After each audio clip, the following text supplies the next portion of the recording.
बधाई हो, अब लोकतंत्र खतरे में नहीं है। अब लोकतंत्र खतरे में इसीलिए नहीं है क्योंकि इंजीनियर राशिद जैसा अपराधी, जिसको टेरर फंडिंग के मामले में 5 साल की सजा सुनाई गई थी, वह जम्मू के बारामुल्ला से चुनाव लड़ता है और चुनाव जीत जाता है। आरोप है कि घाटी और देश में आतंकी गतिविधियों को बढ़ावा देने के लिए विधायक राशिद को गिरफ्तार किया गया है। आरोप है कि विधायक ने पाकिस्तान से रुपए देने वालों में लश्कर तैयबा का चीफ हाफिज सईद भी है। अमृतपाल सिंह पन्नू जैसा खालिस्तानी सपोर्टर, खालिस्तानी लीडर जो असम के जेल में कैद है, वो पंजाब से चुनाव लड़ता है और चुनाव जीत जाता है। अगर कोई बंदा कहे कि हम इस नेशन से अलाइन नहीं करते और हम पीसफुल तरीके से अपनी बात करेंगे और पीसफुल तरीके से हम एडवोकेट करेंगे कि हमारा एक अलग से मुल्क हो और हम आज़ादी चाहते हैं पीसफुल तरीके से। बधाई हो, अब लोकतंत्र खतरे में नहीं है। नमस्कार, मेरा नाम है हर्षित। अब आप सुनेंगे गूंज सच्चाई की, तर्क और तथ्य के साथ। और आज जिस विषय पे हम सभी बात करने वाले हैं उसका नाम मैंने रखा है the overall report of Lok Sabha elections 2024, कि कौन सी पॉलिटिकल पार्टी से कहां चूक हो जाती है, कौन से पॉलिटिकल लीडर ने कहां पर गलती कर दी, आने वाले 5 साल में कौन सी पॉलिटिकल पार्टीज का क्या क्या नीति होने वाला है। इन सभी विषयों पर हम एक एक करके चर्चा करेंगे और मैं उम्मीद करता हूं कि इस वीडियो के माध्यम से आपको पूरा का पूरा रिपोर्ट कार्ड आसानी से क्लियर हो जाएगा। अगर आप मेरे चैनल पे नए हैं तो उस लाल कलर वाले सब्सक्राइब बटन को जरूर दबाइएगा, अपने मित्रों के साथ और अपने दोस्तों के साथ इस वीडियो को जरूर शेयर करिएगा।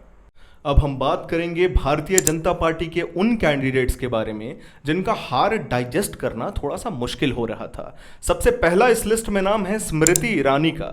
स्मृति ईरानी पिछले लोकसभा चुनाव में राहुल गांधी को बहुत बुरी तरीके से हराई थी, लेकिन इस बार के लोकसभा चुनाव में स्मृति ईरानी 1,60,000 वोट से हार जाती है और उनको जो हराने वाला कैंडिडेट है उनका नाम है किशोरी लाल शर्मा। किशोरी लाल शर्मा एक समय में सोनिया गांधी के पर्सनल असिस्टेंट हुआ करते थे। आप सोच के देखिए कि स्मृति ईरानी का घमंड किस प्रकार से टूटा होगा इस चुनाव में। कहां राहुल गांधी से कंपटीशन करके वो राहुल गांधी को हराया करती थी और अब एक कांग्रेस पार्टी का नॉर्मल सा कार्यकर्ता, एक आम कार्यकर्ता स्मृति ईरानी को 1,60,000 वोट से हरा देता है। यहां तक कि कांग्रेस पार्टी ये भी दावा करती है कि अगर हम बनारस से प्रियंका गांधी वाड्रा को उतारते तो नरेंद्र मोदी जी वहां से खुलेआम हार जाते। क्या बात है। इस लिस्ट में मैंने दूसरा नाम रखा है अन्नामलाई।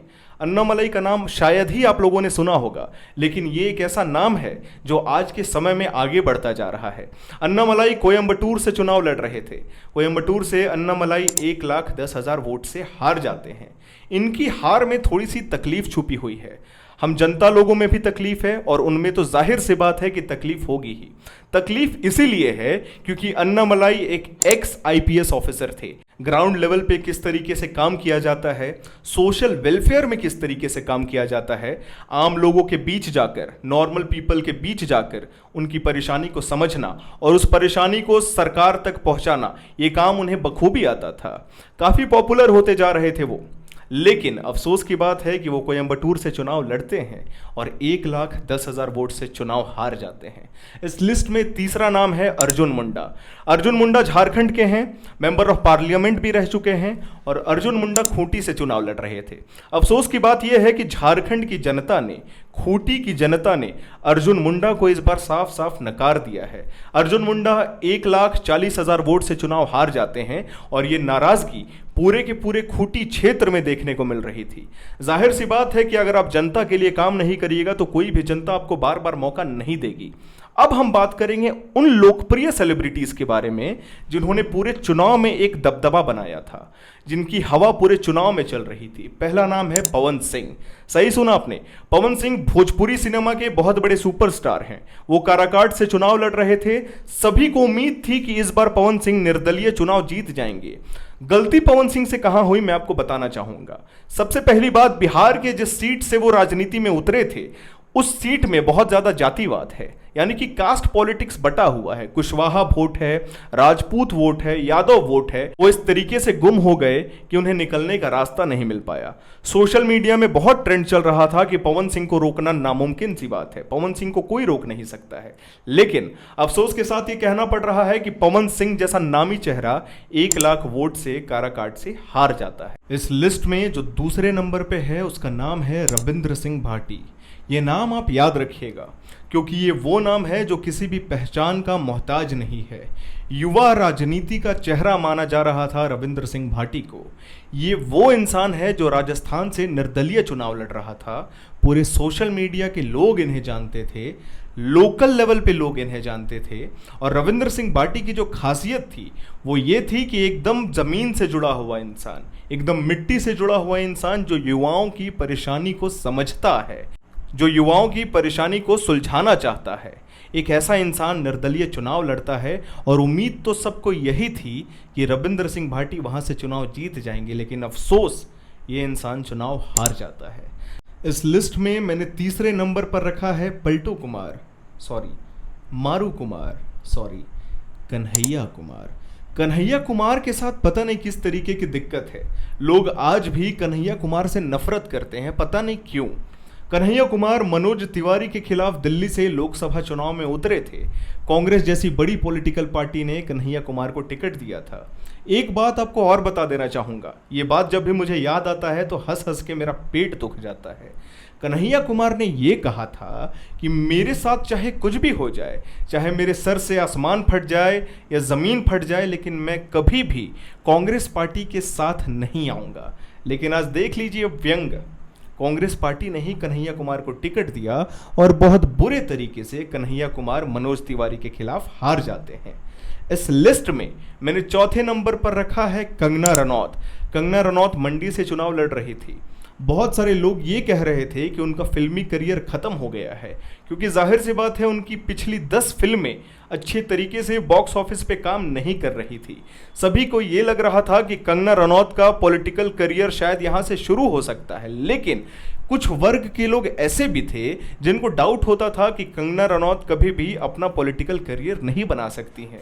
लेकिन उन तमाम लोगों के मुंह पे कंगना रनौत ने एक चमाटा सा मारा है, क्योंकि कंगना रनौत मंडी से बहुत बड़े मार्जिन से जीत जाती है। इस लिस्ट में मैंने 5वें नंबर पर जिन्हें रखा है उसका नाम आप लोगों में से बहुत कम लोग जानते होंगे, और इस लिस्ट में उनका नाम रखना बहुत ज़रूरी था।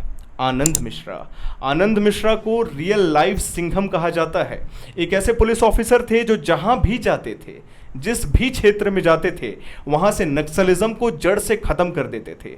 आसाम में उनकी पोस्टिंग होती है हेमंता बिस्वा के राज में। वहां से वो लोकल नक्सल्स को दौड़ा दौड़ा कर भगा देते हैं, खत्म कर देते हैं। लेकिन अंततः आनंद मिश्रा ये निर्णय लेते हैं, ये डिसीजन लेते हैं कि वो अपने गांव बक्सर से चुनाव लड़ेंगे। बक्सर से वो इंडिपेंडेंट चुनाव लड़ते हैं, लेकिन अफसोस फिर एक बार जनता ने उनका साथ नहीं दिया और एक कमाल का कैंडिडेट जो बक्सर जैसे जगह को बहुत अच्छे तरीके से परिवर्तित कर सकता था, वो वहां से हार जाता है। इस लिस्ट में मैंने अंतिम नाम रखा है उज्जवल निकम जैसे जाबाज वकील का। ये वही उज्जवल निकम है जो 1993 बॉम्बे बॉम्ब ब्लास्ट के जितने भी अपराधी हैं उनको सलाखों के पीछे ले जाते हैं। ये वही उज्जवल निकम है जो कसाब जैसे आतंकवादियों को फांसी पर लटका देते हैं। ये वही उज्जवल निकम है जो अफजल गुरु जैसे अपराधी को फांसी पर लटका देते हैं। जब उज्जवल निकम को भारतीय जनता पार्टी टिकट देती है तो वो महाराष्ट्र से चुनाव लड़ने का निर्णय लेते हैं, लेकिन अफसोस उज्जवल निकम जैसा होनहार आदमी जो सच में समाज को सुधारने का काम कर सकता था, वो उस क्षेत्र से चुनाव हार जाता है। अब हम बात करेंगे उन पॉलिटिकल लीडर्स के बारे में जिनको लोग ये कहते हैं कि वो मसीहा हैं। अगर वो नहीं रहेंगे तो हमारा लोकतंत्र खत्म हो जाएगा। इंजीनियर राशिद जैसे लोगों के बारे में आप सोच करके देखिए कि ये वो इंसान है जिसके ऊपर टेरर फंडिंग का चार्ज लगा हुआ है। वो 5 साल से जेल की सजा काट रहा है। उनके दोनों बेटों ने पोलिंग से यानी कि वोटिंग के दिन से 2 हफ्ते पहले उनके नाम का कैंपेन रन करना शुरू कर दिया था जम्मू के बालामुरा इलाके से। लेकिन अंततः क्या रिजल्ट आता है कि एक ऐसा अपराधी जो जेल में कैद है, जो जेल में बंद है, उनके बेटे उनके लिए कैंपेन करते हैं। इंजीनियर राशिद इंडिपेंडेंट चुनाव लड़ता है और कश्मीर जैसे जगह से चुनाव जीत जाता है। आप सोच करके देखिए कि जब कश्मीर का नेता, एक ऐसा नेता जो टेरर फंडिंग के मामले में अंदर है, वो अगर वहाँ पे राज करेगा तो वहाँ की जनता किस डायरेक्शन में जाएगी। वहाँ की जनता कहाँ जाएगी, किस प्रकार का एजुकेशन मिलेगा वहां की जनता को। सेकंड एग्जाम्पल भी मैंने आप सभी को बता दिया था, अमृतपाल सिंह पन्नू, एक ऐसा मानसिकता वाला इंसान जो भारत के टुकड़े करना चाहता है, जो पंजाब को भारत का एक अभिन्न अंग नहीं मानता है, वो इंसान आसाम के जेल में बैठे बैठे चुनाव लड़ता है इंडिपेंडेंट, और पंजाब से चुनाव जीत जाता है, और छोटे मोटे मार्जिन से नहीं, 1.5 लाख प्लस वोट से चुनाव जीत जाता है। अब आप मुझे ये बताइए कि सच में हमारे भारत देश में तानाशाही थी तो कहां थी? इस बार किसी भी विपक्ष के नेताओं ने ये नहीं कहा कि ईवीएम खराब था। इस बार किसी भी विपक्ष के नेता ने ये नहीं कहा कि election commission of India corrupt है, क्योंकि इस बार सब कुछ अच्छे से हुआ। कांग्रेस इस बार भी ट्रिपल डिजिट नंबर पार नहीं कर पाती है, लेकिन हो हल्ला तो इस तरीके से कर रही है जैसे वो सबसे बड़ी विपक्षीय पार्टी हो गई है। मैं आपको एक बात और बता देना चाहूंगा, ये बात सबसे जरूरी है, मतभेद तो होना चाहिए लेकिन मनभेद कभी नहीं होना चाहिए। इस पूरे के पूरे चुनाव में India alliance centre of focus बना रहा। अब वो कैसे बना रहा मैं आपको बताना चाहूंगा। कांग्रेस जैसी पॉलिटिकल पार्टी जो हर साल जब भी चुनाव उन्होंने लड़ा है, या पिछला लोकसभा चुनाव जो 2019 में हुआ था, उस वक्त कांग्रेस जैसी पॉलिटिकल पार्टी 40 से 45 सीट में सिमट जाती थी। लेकिन जब से गठबंधन की सरकार बनी है, आप उदाहरण ले लीजिए उत्तर प्रदेश जैसे जगह का। उत्तर प्रदेश में कांग्रेस पार्टी, समाजवादी पार्टी मिलकर के चुनाव लड़ती है और कमाल का रिजल्ट वहां से सामने आता है। हैरान करने वाला रिजल्ट तो तब आता है जब अयोध्या जैसे सीट से भारतीय जनता पार्टी हार जाती है। एक सेंटिमेंटल बात है, अब मैं आपको बताता हूं कैसे। कहानी का एक पहलू तो ये जरूर था कि ये वही भारतीय जनता पार्टी थी जो 500 साल पुराना कष्ट को दूर करके रामलला जी को उनका स्थान देती है। वहां पे पूरे अयोध्या में रौनक का माहौल होता है, सभी लोग हंसी खुशी से शामिल होते हैं, उत्सव मनाते हैं, रामलला जी का स्वागत करते हैं। लेकिन वही जनता ने भारतीय जनता पार्टी को क्यों नकार दिया, क्यों मौका नहीं दिया? वहां पे समाजवादी पार्टी के कैंडिडेट जीत जाते हैं। ये तो कहानी का एक पहलू है। अब हम बात करेंगे अरविंद केजरीवाल जी के बारे में। अरविंद केजरीवाल जी 7 सीट से गठबंधन की सरकार में दिल्ली पे चुनाव लड़ रहे थे और उनका यह दावा था कि आम आदमी पार्टी 7 का 7 सीट जीतेगी। लेकिन अफसोस देखिए कि दिल्ली में उन्हें 1 सीट नहीं मिलता। अरविंद केजरीवाल के लिए ये सबसे बड़ी शर्म की बात है। वो जेल जाने से पहले ये भी कह रहे थे कि मुझे जेल से अगर निकालना है तो भारतीय जनता पार्टी को कभी भी वोट मत करिएगा, कभी भी नरेंद्र मोदी जी को तीसरी बार प्रधानमंत्री नहीं बनने दीजिएगा। इस पूरे के पूरे मामले में जो सबसे इंपॉर्टेंट बात है, जो पूरा कंक्लूजन है, वो ये है कि इस बार इंडियन नेशनल कांग्रेस और इंडिया अलायंस एक मजबूत विपक्ष बनकर के सामने आया है। लेकिन कांग्रेस अभी भी 3 डिजिट पार नहीं कर पाई है। क्यों? क्या कारण है? शायद जनता अभी भी उनको इस लायक नहीं समझती है कि वो देश की राजनीति को संभाल सकें। शायद इंडियन नेशनल कांग्रेस के ऊपर जनता अभी भी भरोसा नहीं करती है कि भारत की उन्नति या फिर भारत का प्रोग्रेस इंडियन नेशनल कांग्रेस अच्छे तरीके से कर पाएगी। चूक कहां होती है मैं आपको बताता हूं। कांग्रेस जैसी पॉलिटिकल पार्टी हर बार पक्ष हो या विपक्ष हो, जाहिर सी बात है अगर विपक्ष की हम बात करेंगे तो इंडियन नेशनल कांग्रेस के नजरिए से भारतीय जनता पार्टी विपक्ष कहलाएगी। हमेशा ब्लेम गेम करती है, यानी कि आरोप और प्रत्यारोप का खेल हमेशा भारतीय जनता पार्टी के साथ खेलती रहती है। अगर कांग्रेस उसकी जगह जनता की आवाज को लोकसभा तक पहुंचाए और इस प्रॉब्लम का सलूशन निकाल के जनता को दे, तो हो सकता है कि लोगों का भरोसा इंडियन नेशनल कांग्रेस जीत पाएगी। और अगले 5 साल में, यानी कि 29 में जो लोकसभा इलेक्शंस होने वाले हैं, उसमें इंडियन नेशनल कांग्रेस और विपक्ष मजबूती से आएगी। आशा करता हूं कि आपको यह समराइज्ड वे का नॉलेज पसंद आया होगा। और मैं आपसे एक और वादा करना चाहूंगा, इस तरीके का वीडियोस आपको और किसी भी चैनल पे नहीं मिलेगा, इतना समराइज्ड, एक्यूरेट और इंफॉर्मेटिव वे में। मैं आपसे उम्मीद करता हूं कि आपको यह वीडियो पसंद आया होगा। लाइक करें, शेयर करें, सब्सक्राइब करें। और एक चीज, भारत माता की जय। जय हिंद।